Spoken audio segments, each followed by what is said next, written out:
Good morning, everybody, and welcome to this Thursday morning webinar series. I'm Chloe Tetro, the coach and lead here with Ready Care. For this morning, we're going to be looking at the topic of autonomy, basically self-determination theory, and why it matters. So it's pretty much at the crossroad of a few different disciplines, things like psychology, neuroscience, and the science of human flourishing. Now, this was called positive psychology, and I think that's kind of gotten a pretty bad rep over the last while as this sort of like psychology that ignores any negative traits. But essentially, where the name of it comes in is positive psychology basically means you're not in an already negative state. So you're not in a state of pathology, you're not in a low state, you're not suffering from dis-ease and mental dis-ease, but you're kind of at zero and you're looking to go up instead of stay at zero or stay at the kind of even keel. So this kind of intersects with this quite a bit. Now, when we hear the word autonomy, some of us will think of things like independence or even rebellion or, don't tell me what to do. But psychologically speaking, autonomy basically means something a bit more subtle. It's the sense that what I do because it feels self-chosen and it's aligned with my deeper values. So it doesn't mean doing whatever you want or ignoring responsibilities. In fact, it ties in with responsibilities in a really, really lovely way. So it means feeling like the active author of your own life story rather than just a character in somebody else's script, kind of anti-Truman Show. And there's kind of old chestnut that's in the coaching sphere and self-help sphere, which is basically only dead fish go with the flow. So only dead fish go with the flow. And we're all told, take things as they come and blah, blah, blah. And that might be a good strategy if you're somebody who's very, very stressed and you're trying to learn to let go a little bit of control. But where most of your days, feel like you're just showing up to somebody else's agenda, it can start to make us feel like we're just passengers.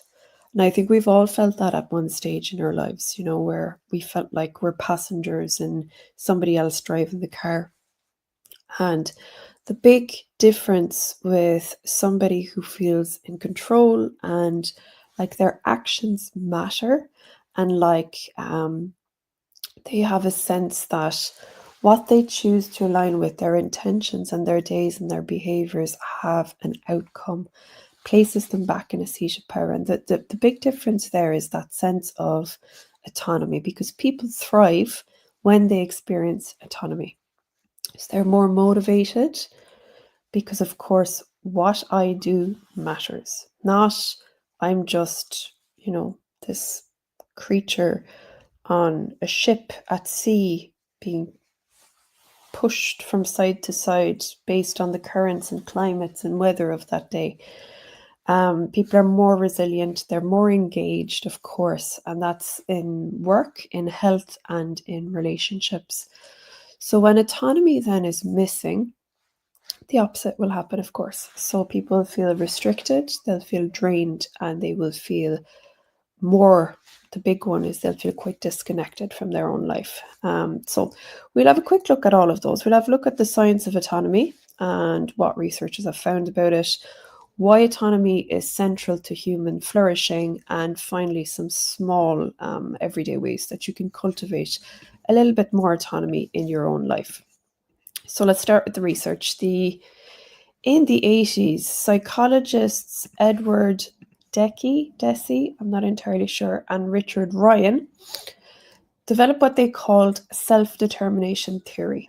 So they argued that all people across all cultures have three basic psychological needs. Those being number one, autonomy, number two, competence, and that's the need to feel capable and effective. So number one, autonomy being the need to feel that our choices are ours.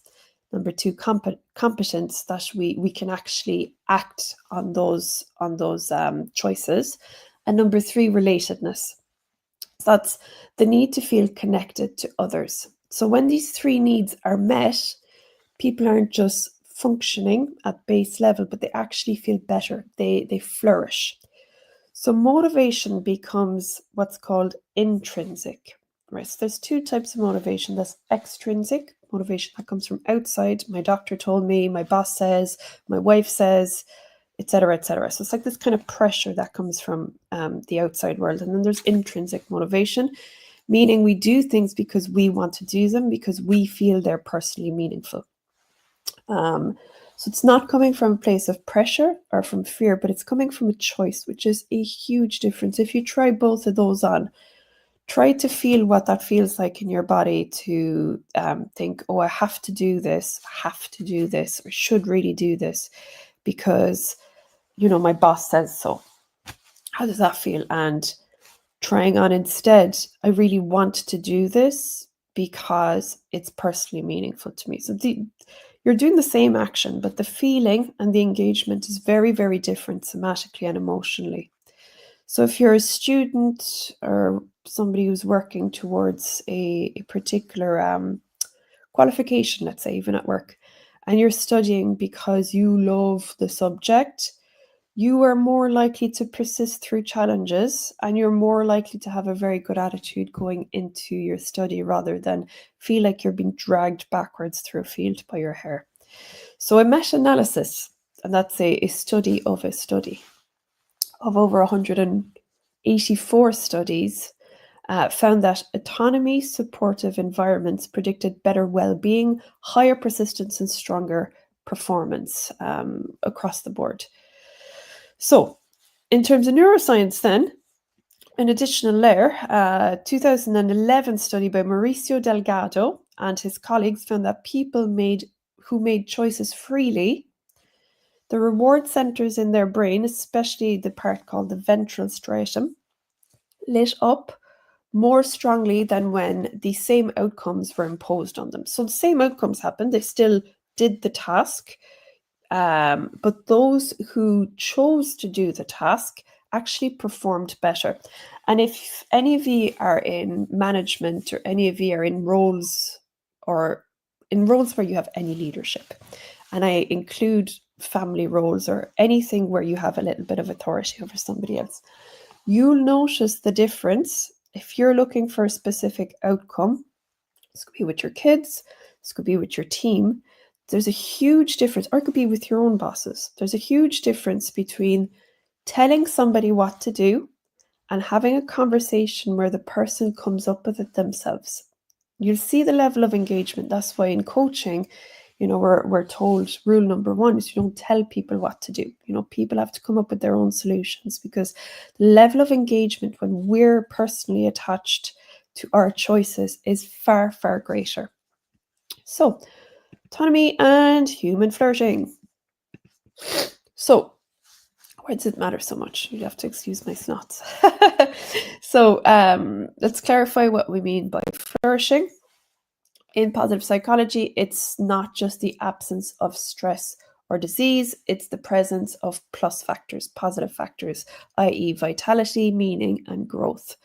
So autonomy is one of the strongest predictors of this flourishing. So people who experience greater autonomy, report higher life satisfaction, greater motivation, and reduced burnout. So if we're looking at your day-to-day experiences of your life, having the feeling that you're in the driver's seat really, really changes your experience in terms of the level of life satisfaction that you get out of your day-to-day. Because if you think of it in terms of like your ability to feel your personal sense of power, the more you feel that in healthy, lovely ways, that you've chosen to do certain things, each time that you undertake that particular task, you're proving to yourself that you can trust yourself, that you're capable, that you follow through with your desires, and that you are making positive changes for yourself. So subconsciously, you're telling yourself constantly that you're worthy of change, that you're worthy of effort, that you're somebody who can achieve things when they set their minds to it. So overall, it makes a massive, massive positive impact.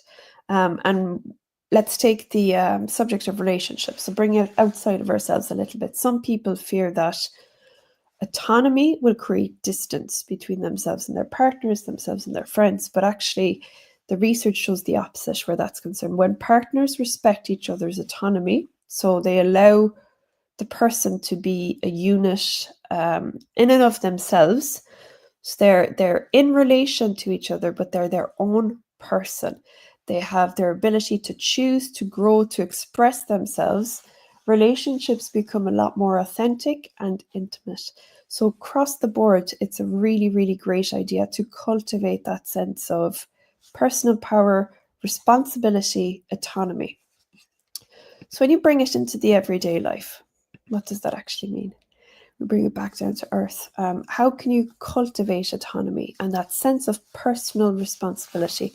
People say responsibility equals, which only works in the English language, but look, it's a nice little turn of phrase anyway, the ability to respond. So responsibility, the ability to respond. Again, you have more power each time.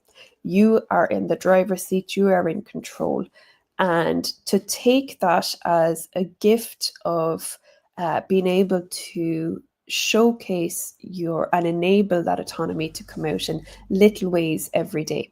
So the key isn't to do like big grand gestures, but it's actually very, very small choices.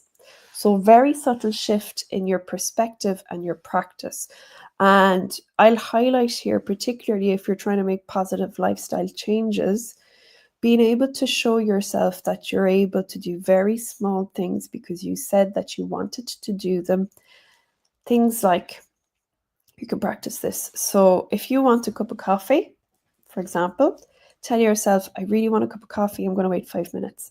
That's all, right? Very, very small examples where you can show discipline, autonomy, ability to carry out the thing that you said you were going to do. So if you can make very, very small examples of that throughout your day, you're going to find the bigger tasks that you could previously feel like you have a little bit less control over, i.e. things like exercise routines, things like food choices, ability to call cravings out and say, I'm going to wait for a little while and see how I feel.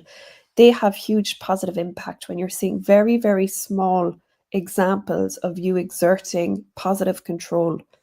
And I mean positive control because, of course, I'm not advocating for people to become absolutely obsessed and deny left, right, and center. But really all you're doing here is you're building a mental muscle where you're showing yourself that you're capable of these things. And that's huge if you're somebody that would have suffered from a lot of negative self-talk where you continuously say to yourself, I'm just not the type of person that can, what's that thing Oscar Wilde said? I can resist everything but temptation. I love that. If you have a lot of self-beliefs around your capabilities, I know in my own personal life, studying has always been difficult. The sit-down process of focus has always been a big issue, not helped by the fact that I would constantly say to myself, I'm just not really good at it. And our bodies do this wonderful thing, our minds and our being do this wonderful thing where they try to match how we talk about ourselves to our behaviors. So if you exercise small levels of autonomy and responsibility, and I mean very, very small, if you say, I'm going to clean for 2 minutes, you prove to yourself over and over that you can clean for 2 minutes. If you say, I'm going to do 100 steps, doesn't have to be 10,000, 100 steps at my next tea break. Very, very small examples basically change your whole brain and self-image because you will have, see, as human beings, we always store the bad negative examples a lot stronger than we do the good ones. So if you have any negative examples that reinforce the idea that you can't do something, that you have no control over certain things, our brain remembers them much better than all of the different times that you actually did exert positive responsibility and control. So it's a great idea when you're trying to change your brain chemistry, basically, rewire your brain to understand that the brain has a negative bias. We all do, it's not just you. We all have it, and it's a way to protect ourselves usually. So what you want to do is kind of overkill on the other side for a little while. So over a period of a week, for example, if you say, look, I'm going to override that negative bias and I'm going to try rewriting my script, because when I rewrite my script, my behaviors are going to change. That's as simple, not as easy, but it's as simple as it is with human beings. We can always rewrite our script. Now, the first step is knowing that you're the person holding the pen. The whole world might feel like it's holding the pen sometimes on who you are, but actually you're the person that holds the pen. And regaining those micro doses of control will start to show you that you can start to rewrite your own personal story in far greater ways. But starting small, right? At work, try reframing tasks in terms of choices. So instead of telling yourself, I have to finish this, try to reframe it as, I'm choosing, because we always have choice. And even when it feels that we don't, you actually could get up and leave, right? That's the freedom of choice, that you might feel, oh God, no, I can't. But actually you could, right? If somebody held a gun to your head and say, leave the office right now, you could get up and leave. So there is a part of you choosing to be there. Now reconnect with that. I'm choosing to complete this because it supports clarity and progress for the team, for example. And I like them. God bless them. Do you know, they're not perfect. They got the crooked tooth and the monkey eye, and they do my head in sometimes. But actually, I really like them. And I want to make their life a little bit easier. So I'm going to do it. Or you could say, you could hate them. You could hate them and say, but you know what? I really want to redo my sitting room. And for me to be able to redo my sitting room, oh God, isn't it going to be lovely? I'm going to have a great time. And myself and my partner now are going to sit down, and we've been dreaming of redoing the walls. And do you know what? If the report is what I need to do in between, I'm grand with that. So reconnect to, what are you actually getting out of this task for you, right? We're all stuck at adolescent age up here in some parts, some more than others. I know I definitely am. And even if I tell myself to do something, sometimes a part of me is going to go, don't you tell me what to do. And I'll dig the heels in, and it could be something as lovely as, it's a beautiful day, please, for the love of God, will you throw on some runners and go outside for a walk? And I'll go, don't you tell me what to do. Until I can find something in that task that I actually genuinely want. I could say, I mean, things that might have worked prior in my 20s don't work anymore. I can't say, oh, don't you want to look amazing going out? Actually, I don't care. That doesn't make any sense to me anymore. But I can say, look, I'm going crazy from being inside the house. So actually, to gain a little bit of sanity, I'm going to throw the runners on and go outside. So with your health routine, you can build choices around that again. So people who choose forms of exercise that they personally enjoy are twice as likely to maintain them long term. So if I say to myself, I don't want to go outside just to look nice in a dress, because I don't care about that anymore. It worked brilliantly when I was riddled with anxiety in my 20s. Right now, thank God it doesn't. But I love nature. So if I say to myself, I'm going to go outside, I'm going to try and get some nice pictures, because I love noticing beautiful things. I love getting out and going, cheapers, the little leaves are unfurling. Isn't it all miraculous? Whatever it may be for you. It could be, I want to have a belly laugh with my friends, walking around the loch, walking around wherever we are. Find something in a task that you're choosing freely to do, as opposed to feeling like you're making yourself do something. The carrot always works better than the stick. In relationships, then, practice autonomy supportive communication. And this is very, very tricky if you don't come from a background where this is your reality. If you come from a background where people shout and the person who shouts the loudest is the most correct, and the person that slams something is the most correct, this can be difficult, because oftentimes, particularly in communication, and you will find this in teams, in workplaces, and in family, if you come from a background where these type of things are not normalized, and in most families, at least when I grew up, these things weren't normalized. They're a little bit more. There's a thought process that, as somebody asserting their autonomy, is aggressive. And actually, if you were to do it, you would be aggressive. So particularly as Irish people, and maybe as women, but I know it's not just women, it's men as well. We have a habit of going, okay, yeah, no problem. And you hate them. And you say, big problem. But there's what's called, in the true sense of the word, passive aggressive, where you are extremely passive. And when people take up more and more and more and more of your space, you end up losing it a little bit and shouting, right? So you go from passive to aggressive communication. And you say, why in God's name did they continue to move forward? Couldn't they read my very, very, very subtle language? So rewiring that a little bit is starting to understand that boundaries and autonomy in communication are actually extremely positive. You might have somebody that comes across quite curt and say, I actually don't have time to do that. And you say, she's rude.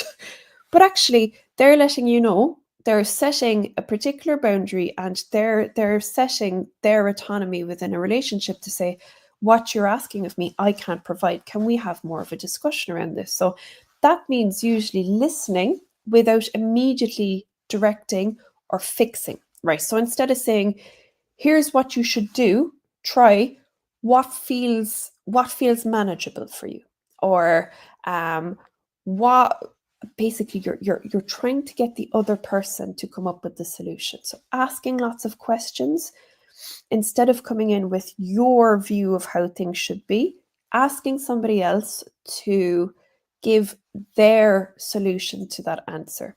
So if you've got kids and you say, look, I mean, this depends on the age group, because you're well within your rights to say, lads, you're not going out until the whole house is spick and span, or whatever it may be. But you could start saying, look, I'm going to need you to do something before you get to do what you want to do. What feels like a good, and you can start to have a little bit of a conversation around that. Now, it's a really, really good training for later in life to come up with those types of autonomous discussions. Now, as I said, that really depends on the age group. Would I drop dead before I'm trying to enter into negotiations with the 4-year-old? What's the "we do not negotiate with terrorists" line? So another practical tip is to notice the language of compulsion in your own mind. So words like I must, I should, I can't, I have to. When you catch those, try to reframe them fairly quickly to I choose, I prefer, I actually want to, and I will. So those sound like very small things, but you're probably already aware of this. But wherever we see the words I should, I would, I have to, right? And I say it all the time, I should really clean up the house. Gosh, it's grand at the moment, I must say. But anytime that you start to see that type of language, it often means that based on the judgment of somebody else, you feel like you have to do a task in case somebody else, it's coming from somebody else. It's coming from an external type of thing. And they're always the types of language that will let you know that you're working off extrinsic type of motivation instead of intrinsic. And they're usually the tasks that you fight to do, right? Very rarely people will say things like, I really should do this, and they really want to do it. So changing your language a little bit more is going to get some of that intrinsic motivation, and you will find you are able to complete them a lot better. I really want to have a lovely, tidy evening now for the evening, and I don't want to have to worry about doing any tasks. I just want to relax. That's a whole different ballgame. Your whole system will come on board with these types of things. And remember, autonomy isn't about huge life changes. It can be once you work up, the muscle of it. It's more often found in very small adjustments. So how you start your morning, how you design your day. It's a lovely exercise I remember doing in one of my first coaching with neuroscience training, where you choose a word or 3 or 2, but not too many. You choose particular words, write them down or pop them in your phone or just know them. And you say, today I really want to show up professionally. Today I really want to show up open. Today I really want to show up enthusiastically, or whatever it may be. And feed those into your system first thing in the morning. Sorry, my finger's very close to the screen there. And see how that changes the course of your day. That's a very, very small exercise that you can try. So autonomy is basically authorship. That's what you're looking to practice. It's going to help with resilience. It's going to help with flourishment. It's going to help with your day-to-day experience hugely. It's going to help with your health, your work, your outcomes, your relationship. So ask yourself, how can I approach today as a chosen act rather than something I am forced to do? Right. I hope you found this helpful. As always, drop me an old comment or question if you have any, and we will chat to you guys next time. Bye now.